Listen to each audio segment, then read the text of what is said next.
मैं हूँ रिंकू और पापा को क्या हुआ था इस कहानी में है। मेरे पिताजी अब इस दुनिया में नहीं रहे, लेकिन उनकी यादें हर सुबह मेरे साथ उठती है। मैं उनका चेहरा भी आखिरी बार नहीं देख पाया, पर उनकी दुआ हर रोती में साथ देती है। मैं स्कूल के कैंटीन में काम करता हूँ। लोग कहते हैं छोटी नौकरी है, लेकिन मेरे लिए ये मेरी माँ की दुआ और पापा का सपना है। मैं गरीब हूँ। मैं एक मजदूर हूँ, रोटी कमाता हूँ, लेकिन हर दिन घर लेके जाता हूँ मुस्कान। मेरा घर छोटा है, पर उसमें एक बड़ा खजाना है। मेरी पत्नी, मेरे 3 बेटे। सबसे छोटा मेरा लाडला रिंकू। जब हंसते हैं तो थकाई का नाम नहीं रहता। सुबह माँ रोटी बनाती है, मैं काम पर जाता हूँ और शाम को सब मिलके एक ही थाली से खाते हैं। मेरा सपना बस इतना सा है, मेरे बच्चे बड़े हो जाएं और एक दिन कह सकें कि पापा ने सब कुछ दे दिया। मुझे ज्यादा कुछ नहीं चाहिए, बस इतना चाहिए कि घर में हंसी रहे और रिंकू के चेहरे पे कभी उदासी ना हो। मैं गरीब हूं, पर मेरे पास प्यार है, एक खुशी परिवार। एक छोटा सा घर था जहां हर सुबह हंसी से शुरू होती थी। 3 भाई थे, सब एक से बढ़कर एक।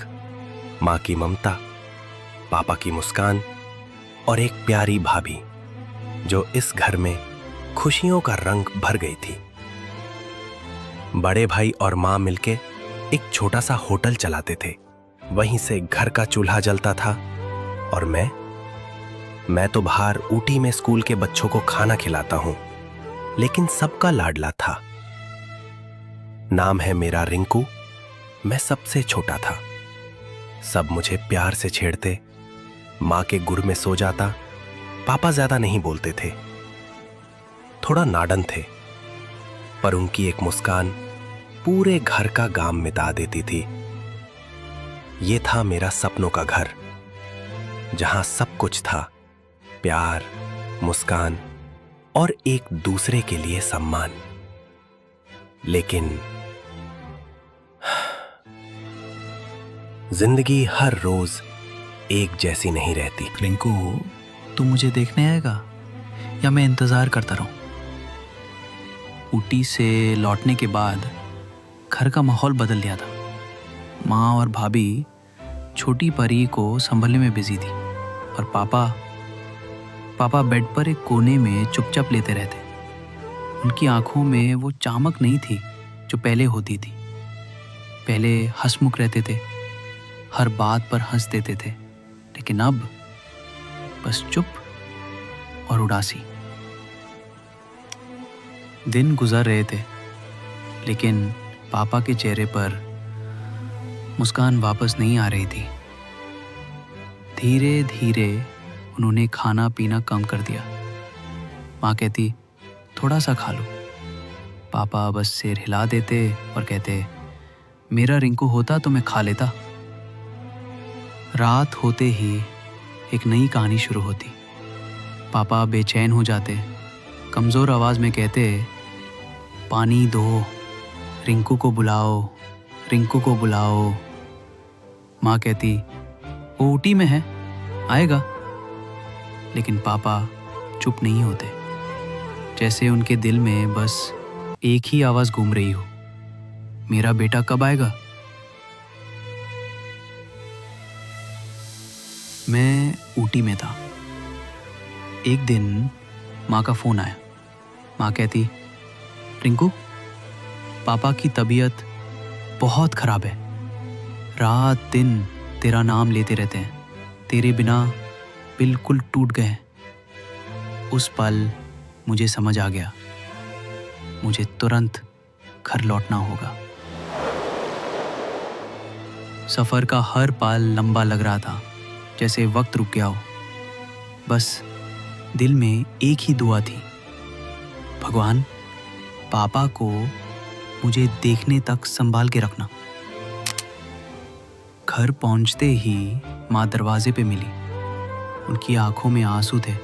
जल्दी जा, तेरा पापा इंतजार कर रहे हैं। मैं सीधा पापा के कमरे की तरफ भागा। पापा बेड पर पड़े थे, बहुत कमज़ोर, पतले हो गए थे। मुझे देखते ही उनकी आंखों में आंसू आ गए। कमज़ोर आवाज़ में बोले, मेरा बेटा आ गया। माँ बोली, क्या कर रहे हो, लेते रहो।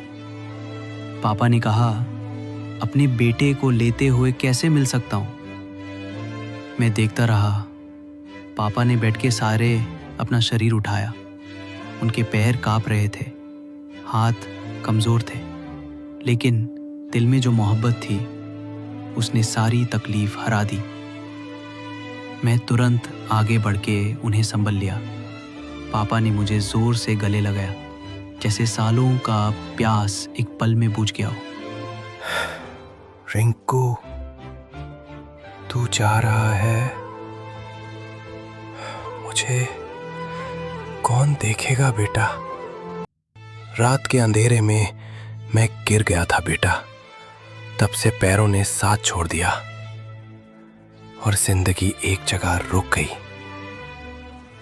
मैं दर्द में था, पर सबसे ज्यादा दर्द तब हुआ जब तूने ऊटी जाने से पहले मुझे देखा और आंखों में आंसू ले आया। बेटा, तू चला जाएगा तो मुझे कौन देखेगा, मुझे कौन संभालेगा, मुझे पानी कौन पिलाएगा। तेरे जाने के बाद मैं रोज रोज आंख लगा के तेरे फोटो देखता था। शायद मेरा लाडला वापस आ गया हो। 1 साल हो गया, मैं इस बिस्तर से उठ नहीं पाया। और तू किसी बड़े हॉस्पिटल में मुझे इलाज के लिए कितना दूर पैसा कमाने जाता था। पर तेरे बिना मुझे अपना साया भी पराया लगता है। घर में सब हंसते हैं, पर मैं अंदर से टूट चुका हूं। मैं एक पापा हूं रिंकू, पर एक पापा तभी तक जिंदा लगता है जब उसका बेटा पास हो।